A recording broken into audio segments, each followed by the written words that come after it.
হালি শহরে আজ যা ঘটেছে তা শুধু ভয়ঙ্কর ঘটনা নয়, তা বাংলার পক্ষে অত্যন্ত লজ্জা। এখানে গণতন্ত্র নেই, জঙ্গলরাজ, আইন শৃঙ্খলার অবনতি, মহিলাদের নিরাপত্তা নেই, সবকটি ভয়ঙ্কর বিষয় আজ এই মুখোশটা খুলে সামনে এসে পড়েছে। মমতা বন্দ্যোপাধ্যায় যাচ্ছিলেন এক কর্মীর বাড়িতে, লক আপ ডেটের অভিযোগ, দলের এক কর্মী পুলিশ হেফাজতে এত মারা হয়েছে যে মারা গেছেন। সেখানে তার স্ত্রী অভিযোগ করেছেন, প্রাক্তন মুখ্যমন্ত্রী তার সঙ্গে কথা বলেছেন। আজকে তিনি সেখানে যাচ্ছিলেন, একজন দলের একজন কর্মী তাকে এইভাবে মারার অভিযোগ, তার পরিবারের কাছে তিনি যাচ্ছিলেন।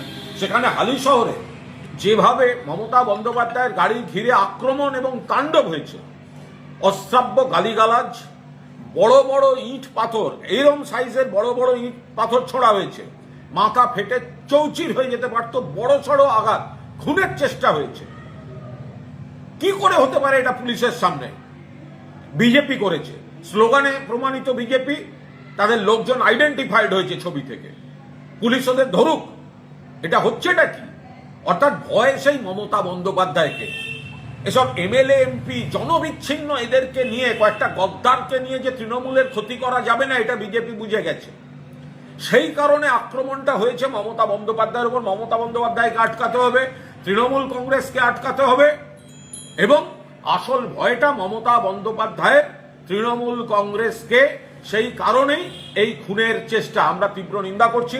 তৃণমূল কংগ্রেসের কর্মীরা আগামীকাল 3টে থেকে 4টে দলীয় নেতৃত্বের সিদ্ধান্ত তারা জানিয়ে দিয়েছেন যে প্রত্যেকটি জায়গায় যেখানে 3টে থেকে 4টের মধ্যে শান্তিপূর্ণভাবে বিক্ষোভ হবে, মানুষের অসুবিধা হয় বা মানুষ করেন, অসুবিধার কোনো রকম হয় সেরকম কোনো বিক্ষোভ নয়, কিন্তু মানুষকে আরো সচেতন করা, মানুষ মমতা বন্দ্যোপাধ্যায়কে সমর্থন করছেন এবং যে গুন্ডাগার্দি, যে গুন্ডারাজ বিজেপি শুরু করেছে তার বিরুদ্ধে শান্তিপূর্ণ বিক্ষোভ। আমরা বলছি কেউ কোনো প্ররোচনায় পা দেবেন না, আমাদের দলের যা নির্দেশ সেইটা মেনে চলুন। কিন্তু মমতা বন্দ্যোপাধ্যায়কে যেভাবে আজকে আক্রমণ, হামলা এবং খুনের চেষ্টা করা হয়েছে, আমরা এই তীব্র নিন্দা জানাচ্ছি, সারা ভারতবর্ষ নিন্দা জানাচ্ছি। এবং যারা যারা আজকের এই নেট যুগে সারা পৃথিবী থেকে দেখেছেন, বাংলা নিয়ে যারা ইন্টারেস্টেড, তারা প্রত্যেকে বুঝেছেন বাংলায় জঙ্গল রাজ চলছে। বিজেপি শুধু তোলাবাজি নয়, হামলা,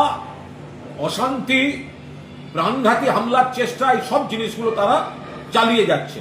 তার সঙ্গে আরো বলবো যে তৃণমূলের দলের থেকে, তৃণমূলের প্রতীকে জেতা, মমতা বন্দ্যোপাধ্যায় ছবি দেখিয়ে জেতা যেসব গদ্দার এমপি, গদ্দার এমএলএরা এখনো এই ঘটনার নিন্দা করেননি, তাদের গায়ে বিশ্বাসঘাতকতার রক্ত আছে। আশা করি কোনো কর্মী এই সমস্ত গদ্দারের পাশে থাকবেন না। তৃণমূল থেকে জিতেছেন, তৃণমূলের প্রতীকে জিতেছেন, মমতা বন্দ্যোপাধ্যায়ের প্রার্থী বলে জিতেছেন। আর যারা এখনো ঘটনার নিন্দা, প্রতিবাদ করেননি এবং বিক্ষোভে থাকবেন না, তারা, তাদের গায়ের মধ্যে যে রক্ত পরীক্ষা করলে দেখা যাবে বিশ্বাসঘাতকের রক্ত আছে। আমরা তাদের বলছি, কর্মীদের বলছি, তাদের সঙ্গে যে 2-4 জন আছেন তাদেরকেও বলছি, এদের ত্রিসীমানায় আপনারা থাকবেন না। মমতা বন্দ্যোপাধ্যায়ের উপর হামলা হয়েছে, তার প্রতিবাদ করুন এবং দলের সিদ্ধান্ত যা আছে সেটা আপনারা মেনে চলুন।